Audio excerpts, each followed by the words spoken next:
ದರ್ಶನ್ ಅವರಿಗೆ ಬೇಲ್ ಸಿಕ್ಕಿದ್ದಕ್ಕೆ ಅವರ ಕುಟುಂಬಸ್ಥರಿಗೆ ಹಾಗೂ ಅದರ ಜೊತೆಗೆ ಅಭಿಮಾನಿಗಳಿಗೂ ಕೂಡ ಸಂತಸ ಮನೆ ಮಾಡಿದೆ. ಸಂಭ್ರಮಾಚರಣೆ ಮಾಡಿದ್ದು ಹೇಗೆ ವರದಿ ಇದೆ ನೋಡಿ.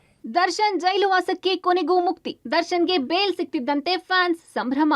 ರೇಣುಕಾಸ್ವಾಮಿ ಕೊಲೆ ಕೇಸ್ನಲ್ಲಿ ಜೈಲುವಾಸ ಅನುಭವಿಸುತ್ತಿದ್ದ ದರ್ಶನ್ 6 ವಾರಗಳ ಮಧ್ಯಂತರ ಜಾಮೀನಿನ ಮೇಲೆ ಬಳ್ಳಾರಿ ಸೆರೆಮನೆಯಿಂದ ಹೊರಬಂದಿದ್ರು. ಬಿಜಿಎಸ್ ಆಸ್ಪತ್ರೆಯಲ್ಲಿ ಬೆನ್ನು ನೋವಿನ ಟ್ರೀಟ್ಮೆಂಟ್ ಪಡೆಯುತ್ತಿದ್ರು. ಪೂರ್ಣಾವಧಿ ಜಾಮೀನಿನ ಕನವರಿಕೆಯಲ್ಲಿದ್ರು. 6 ತಿಂಗಳ ಬಳಿಕ ಕೊನೆಗೂ ಹೈಕೋರ್ಟ್ನಲ್ಲಿ ದರ್ಶನ್ಗೆ ಜಾಮೀನು ಸಿಕ್ಕಿದೆ. ಇತ್ತ ದರ್ಶನ್ ಬಂಧ ಮುಕ್ತಿಗಾಗಿ ಕಾಯುತ್ತಿದ್ದ ಅವರ ಅಭಿಮಾನಿಗಳಲ್ಲಿ ಸಂಭ್ರಮ ಮನೆ ಮಾಡಿದೆ. ನಟ ದರ್ಶನ್ಗೆ ಜಾಮೀನು ಸಿಕ್ತಿದ್ದಂತೆ ಅಭಿಮಾನಿಗಳು ಸಂಭ್ರಮಿಸಿದ್ದಾರೆ. ಬಿಜಿಎಸ್ ಆಸ್ಪತ್ರೆ ಮುಂದೆ ಜಮಾಯಿಸಿದ ಫ್ಯಾನ್ಸ್ ದರ್ಶನ್ ಫೋಟೋಗೆ ಹಾಲಿನ ಅಭಿಷೇಕ ಮಾಡಿ ಸಿಹಿ ಹಂಚಿ ಸಂಭ್ರಮಿಸಿದ್ದಾರೆ.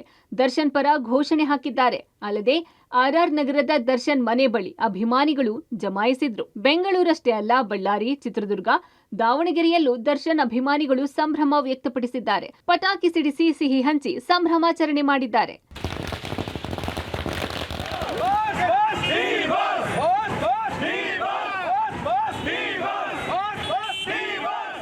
ದರ್ಶನ್ಗೆ ಹೈಕೋರ್ಟ್ನಿಂದ ಬೇಲ್ ಸಿಕ್ಕಿದ್ದಕ್ಕೆ ನಿರ್ದೇಶಕ ತರುಣ್ ಸುಧೀರ್, ನಟಿ ರಕ್ಷಿತಾ ಪ್ರೇಮ್, ಧನ್ವೀರ್ ಸಂತಸ ವ್ಯಕ್ತಪಡಿಸಿದ್ದಾರೆ. ಹನುಮ ಜಯಂತಿ ದಿನ ದರ್ಶನ್ಗೆ ಬೇಲ್ ಸಿಕ್ಕಿರೋದು ಖುಷಿ ತಂದಿದೆ.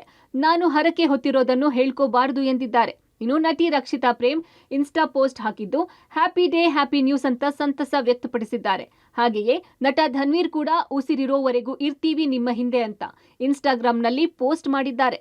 ಬಹಳ ಖುಷಿ ಇದೆ ನಮಗೆ. ತುಂಬ ಒಳ್ಳೆ ಪಾಸಿಟಿವ್ ನೋಟ್ ಇವತ್ತು. ಹನುಮ ಜಯಂತಿ ಅಂದರೆ ಹನುಮಂತ ನಮ್ಮದವರು, ಆಂಜನೇಯ ನಮ್ಮದವರು, ಯಾರನ್ನೂ ಕೈ ಬಿಡಲ್ಲ ಅಂತ ಹೇಳ್ತಾರಲ್ಲ, ಹಾಗೆ ಇವತ್ತಿನ ದಿನವೇ ಅದೊಂದು ಅದ್ಭುತವಾದಂಥ ಸುದ್ದಿ ನಮಗೆ.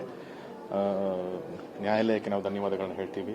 ಅವ್ರು ಬೇಲ್ ಸಿಕ್ಕಿರೋದಷ್ಟೇ ಅಲ್ಲ, ಆದಷ್ಟು ಬೇಗ ಅವರು ಆರೋಪ ಮುಕ್ತವಾಗಿ ಆಚೆ ಬರಲಿ ಅನ್ನೋದೇ ನಮ್ಮ ಪ್ರೇಯರ್ಸ್ ಇದೆ. ಸೊ ಅದು ಬೇಗ ಆಗಲಿ ಅಂತ ಕೇಳ್ಕೊ. ಪತಿ ದರ್ಶನ್ಗಾಗಿ ಕಂಡ ದೇವರ ಮೊರೆ ಹೋಗಿದ್ದ ಪತ್ನಿ ವಿಜಯಲಕ್ಷ್ಮಿ ಹರಕೆ ಪೂಜೆಗೆ ಫಲ ಸಿಕ್ಕಿದೆ. ದರ್ಶನ್ ಬೇಲ್ಗಾಗಿ ಬಳ್ಳಾರಿಯ ಅಧಿದೇವತೆ ಕನಕದುರ್ಗಮ್ಮ ದೇವಿಗೂ ವಿಜಯಲಕ್ಷ್ಮಿ ಮೊರೆ ಹೋಗಿದ್ರು. ಮಧ್ಯಂತರ ಜಾಮೀನಿಗೂ ಮುನ್ನ ಹಾಗೂ ಸಿಕ್ಕ ನಂತರ ದೇವಸ್ಥಾನಕ್ಕೆ ಭೇಟಿ ನೀಡಿದ್ದ ವಿಜಯಲಕ್ಷ್ಮಿ ಪೂರ್ಣಾವಧಿ ಜಾಮೀನು ಸಿಕ್ಕ ಬಳಿಕ ಪತಿಯೊಂದಿಗೆ ಮತ್ತೊಮ್ಮೆ ದೇವಸ್ಥಾನಕ್ಕೆ ಬರುವುದಾಗಿ ಹರಕೆ ಕಟ್ಟಿದ್ರು. ಅದರಂತೆ ಅವರ ಪ್ರಾರ್ಥನೆ ಫಲಿಸಿದೆ. ದೇವಿ ಬಳಿ ಏನೇ ಕೇಳಿಕೊಂಡರೂ 3 ತಿಂಗಳೊಳಗೆ ನೆರವೇರುತ್ತೆ ಅಂತ ಅರ್ಚಕ ಮಹಾದೇವಸ್ವಾಮಿ ಹೇಳಿದ್ದಾರೆ. ಅವರು 3 ಸಲ ಬಂದಾಗ 3 ಸಲ ಅಂತೂ ಸುಮ್ಮನೆ ದರ್ಶನ ಒಂದೇ ಮಾಡ್ಕೊಂಡು ಹೋಗಿದ್ದಾರೆ. ಅವರು ಏನೂ ಇಲ್ಲ. ನಾನು ಪುನಃ 4ನೇ ಸಲ ಬೇಲ್ ಸಿಕ್ಕಿದಾಗ ಅವ್ರು ಬಂದರು. ಬೇಲ್ ಸಿಕ್ಕಿದಾಗ ನನ್ನ ಹತ್ರ ಬಂದು, ನಾನು ಅವತ್ತು ಬೇಲ್ ಸಿಕ್ಕಿದಾಗ ನಾನೇ ಮಾತಾಡಿದವ್ರು ಪುನಃ ಅವರ ಮೇಡಮ್ ಅವ್ರಿಗೆ ಈಗ ಬೇಲ್ ಸಿಕ್ಕಿದೆಯಲ್ಲ, ಒಂದು ಒಡಿ ಕಾರ್ಯಕ್ರಮ, ಸೀರೆ ತುಂಬೋದು, ಒಡಿ ಕಾರ್ಯಕ್ರಮ ಏನಾದರೂ ಮಾಡಿದ್ದೀನಿ ಅಂದರೆ ಅವ್ರು ಏನಂದರು, ಸೋಮವಾರ ನನಗೆ ತಾಯಿ ವರ ಕೊಟ್ಟಿದ್ದಲ್ಲ, ನನಗಾಗಿದೆ, ತಾಯಿಯಿಂದ ನನಗೆ ಅನುಗ್ರಹ ಆಗಿದೆ, ಪುನಃ ಬರ್ತೀನಿ ಈಗಂತೂ ನನ್ನ ಸದ್ದಕ್ಕೆ ಏನು ಬೇಡ ಅಂತಂತೇಳಿ ಅವರು ಒಂದು ಕುಂಕುಮ, ಒಂದು ನಿಂಬೆಹಣ್ಣೆ ತೊಗೊಂಡೋದ್ರು. ಕುಂಕುಮ ನಿಂಬೆಹಣ್ಣೆ, ನನಗೆ ಈ ತಾಯಿ ಮೇಲೆ ಆಶೀರ್ವಾದ, ನಂಬಿಕೆ ಇದೆ ನನಗೆ. ಪುನಃ ಬಂದು ನಾನು ಏನು ಬೇಕೋ ಅರಕೆ ಏನು ತೀರಿಸಿ ನಾನು ಮಾಡ್ತೀನಿ ಅಂತಂತೇಳಿ ಹೋಗಿರೋದೀಗ ಅವರು. ಶಿಕ್ಷೆ ಆಗುವ ನಂಬಿಕೆ ಇದೆ ಎಂದ ರೇಣುಕಾ ತಂದೆ. ಆರೋಪಿಗಳಿಗೆ ಬೇಲ್ ಸಿಕ್ಕಿದ್ದಕ್ಕೆ ರೇಣುಕಾಸ್ವಾಮಿ ತಂದೆ ಕಾಶಿನಾಥಯ್ಯ ಪ್ರತಿಕ್ರಿಯಿಸಿ, ತಾತ್ಕಾಲಿಕವಾಗಿ ಆರೋಪಿಗಳಿಗೆ ಜಾಮೀನು ಆಗಿರಬಹುದು, ಆದರೆ ಅಂತಿಮವಾಗಿ ಆರೋಪಿಗಳಿಗೆ ಶಿಕ್ಷೆ ಆಗುವ ನಂಬಿಕೆ ಇದೆ ಎಂದಿದ್ದಾರೆ. ತಾತ್ಕಾಲಿಕವಾಗಿ ಬೇಲ್ ಆಗಿರ್ಬೋದು, ಆದರೆ ಅಂತಿಮವಾಗಿ ಯಾರು ತಪ್ಪಿಸ್ತಿದ್ದಾರೆ ಅವ್ರಿಗೆ ಶಿಕ್ಷೆ ಆಗುತ್ತೆ ಅಂತ ಪೂರ್ಣ ನಂಬಿಕೆ ಇದೆ. ನ್ಯಾಯಾಲಯ ಅದೇನು ತೀರ್ಮಾನ ಮಾಡುತ್ತೋ ನಮಗೆ ನ್ಯಾಯ ಸಿಗುತ್ತೆ ಅಂತ ಪೂರ್ಣ ನಂಬಿಕೆ ಇದೆ. ಇತ A6 ಜಗದೀಶ್ ತಾಯಿ ಸುಲೋಚನಮ್ಮ, A7 ಅನುಕುಮಾರ್ ತಾಯಿ ಜಯಮ್ಮ ಮಕ್ಕಳಿಗೆ ಜಾಮೀನು ಸಿಕ್ಕಿದ್ದಕ್ಕೆ ಸಂತಸ ವ್ಯಕ್ತಪಡಿಸಿದ್ದಾರೆ. ಮಕ್ಕಳ ನೆನೆದು ಗದ್ಗದಿತರಾಗಿದ್ದಾರೆ. ಮಗ ಜೈಲಿಗೆ ಹೋಗಿದ್ದು ನೋವಾಗಿದೆ. ದುಡಿಯುವ ಮಗನಿಲ್ಲದೆ ಜೀವನ ಸಾಗಿಸುವುದು ಕಷ್ಟವಾಗಿತ್ತು ಎಂದಿದ್ದಾರೆ. ನನ್ನ ಮಗ ಬಂದ ನಮಗೆ ಖುಷಿ ಆಕತ್ತೆ. ನನ್ನ ಮಗ ಯಾವುದು ತಪ್ಪು ಮಾಡಿದಪ್ಪ, ನನ್ನ ಮಗ ಬಂದು ನಮ್ಮನ್ನು ನೋಡ್ಕೊಂತಾನೆ. ಈಗ ನನಗೆ ಚೆನ್ನಾಗಿಲ್ಲ, ನನ್ನ ಮಗ ಬಂದು ನಮಗೆ ಸಾಕ್ತಾನೆ.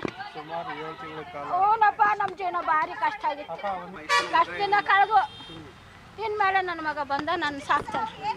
ಮಗ ಹೋಗಿರೋದಕ್ಕೆ ಭಾಳ ನೋವು ತಿಂದಿ ಸರ್. ನಮ್ಮ ಯಜಮಾನ್ರು ಹೋದ್ರು. ನಮಗೆ ಎಷ್ಟು ಕಷ್ಟ ಐತೇನೋ ನಮಗೆ ಗೊತ್ತು. ಏನು ಇವತ್ತು ರಿಲೀಸ್ ಆಗಿದ್ದಾನೆ ಅಂತ ಸುದ್ದಿ ಕೇಳಿದ್ರೆ ಸಂತೋಷ ಆಯ್ತು ಸರ್. ತುಂಬ ಕಷ್ಟ ಅಂದರೆ ಹೇಳ್ಬೇಡ ಸರ್. ನಮ್ಮದು ನಾನು ಇಷ್ಟೇ ಸಹ ಮಾತಾಡೋಕ್ಕೆ ನನಗೆ ಹೋಗಿ ಹಿಂಗೆ ಸಿಗಾಕೊಂಡು ಇದಾಗಿದ್ದಾನೆ, ಏನು ಮಾಡೋಕ್ಕೂ. ಒಂದ್ ಕಡೆ ಆರೋಪಿಗಳಿಗೆ ಬೇಲ್ ಸಿಕ್ಕಿರೋದು ಅವರ ಕುಟುಂಬ ಅಭಿಮಾನಿಗಳಿಗೆ ಸಂತಸ ತಂದಿದ್ರೆ, ಮತ್ತೊಂದ್ ಕಡೆ ರೇಣುಕಾಸ್ವಾಮಿ ಪೋಷಕರು ಆರೋಪಿಗಳಿಗೆ ಬೇಲ್ ಸಿಕ್ಕರೂ ಶಿಕ್ಷೆ ಆಗುತ್ತೆ ಅನ್ನೋ ಭರವಸೆ ವ್ಯಕ್ತಪಡಿಸಿದ್ದಾರೆ. ಮುಂದೇನಾಗುತ್ತೆ ಅನ್ನೋದು ಕಾದು ನೋಡಬೇಕು. News desk, public TV.